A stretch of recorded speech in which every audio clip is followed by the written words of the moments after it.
Dando continuidade, então, aos nossos estudos sobre o livro O Poder do Subconsciente, de Joseph Murphy, um clássico que já ajudou aí milhões de pessoas a alcançarem os grandes objetivos, apenas mudando a maneira de pensar.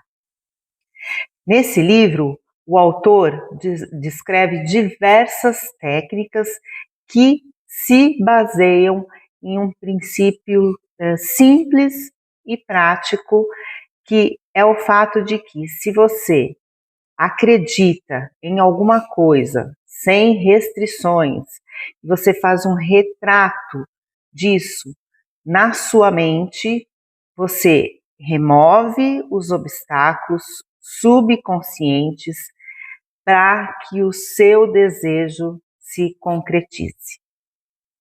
Para quem não me conhece, eu sou Carla Zinese, sou instrutora de yoga e de meditação.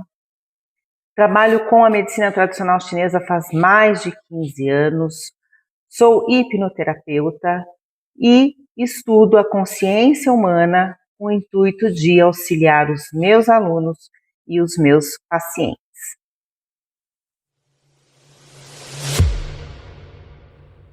Vamos dar continuidade, então, aos nossos estudos. Nós estamos no capítulo 19, como usar o subconsciente para afastar o medo. Então, e se o medo não fosse, na verdade, um inimigo real, mas apenas um pensamento que você aprendeu a repetir? Então, medo é uma das emoções mais poderosas do ser humano. Ele paralisa, ele adoece, ele limita as suas escolhas, ele impede que muitas pessoas vivam de forma plena.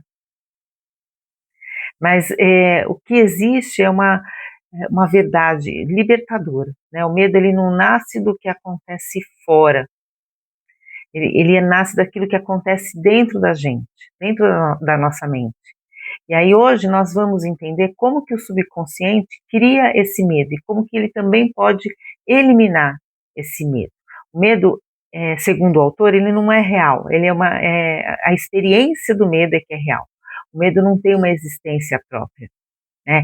Ele é uma imagem mental projetada pela mente consciente e aceita pelo nosso subconsciente como verdadeira. Então, quando você imagina perdas, fracassos, doenças, aquele perigo repetido de um acidente, de um assalto, o subconsciente, ele responde como se aquilo já tivesse acontecido.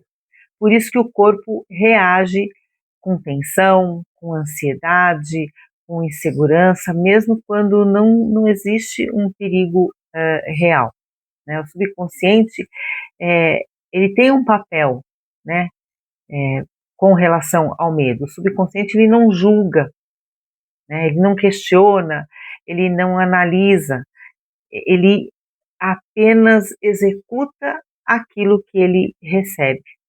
Então, se você alimenta pensamentos de medo, ele acaba criando sensações físicas e emocionais que são compatíveis com esses pensamentos de medo.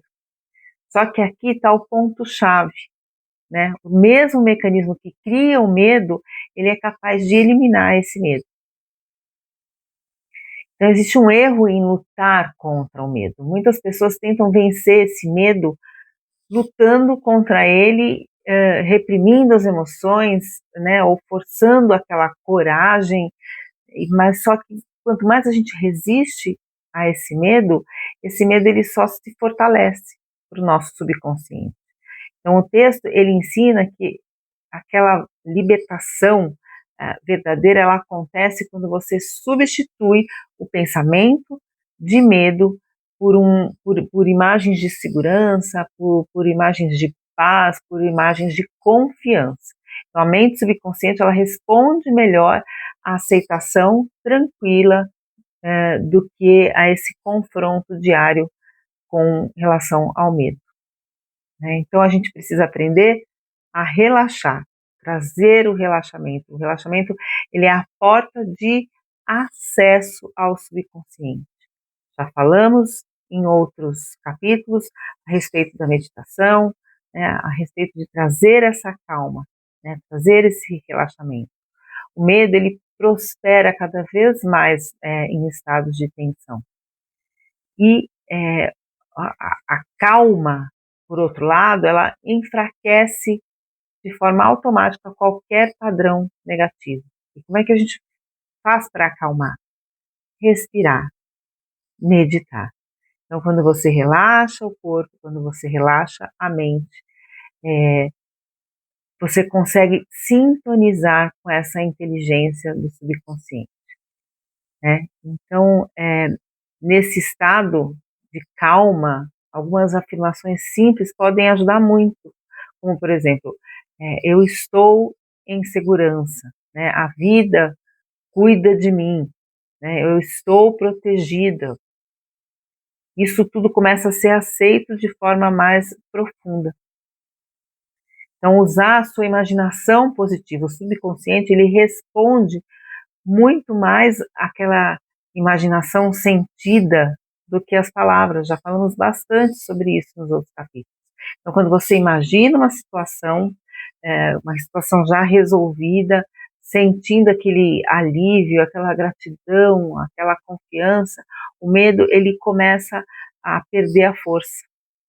Então, a imaginação construtiva, ela cria esses caminhos novos, neurais, caminhos emocionais, substituindo, então, esse padrão antigo. Então, onde antes existia o medo, passa a existir, então, uma tranquilidade muito mais positiva.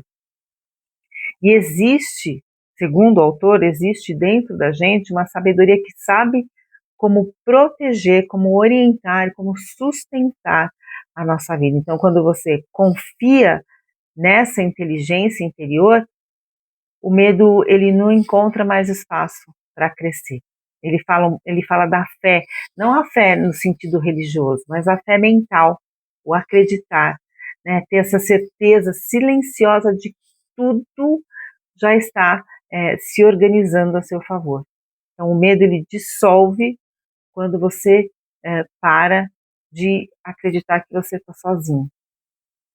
E aí eu deixo para vocês a minha frase, para a gente fechar, encerrar esse capítulo 19, que seria o seguinte: se o medo nasce desses pensamentos que você alimenta, quais ideias você está disposto a plantar hoje para viver com mais paz e confiança? Então, deixo aqui essa interrogação para vocês pensarem o que é que vocês têm construído dentro de vocês. E a gente se vê no nosso próximo capítulo, capítulo 20, o último capítulo desse nosso livro. Não se esqueçam de curtir, de compartilhar, se inscrevam no canal.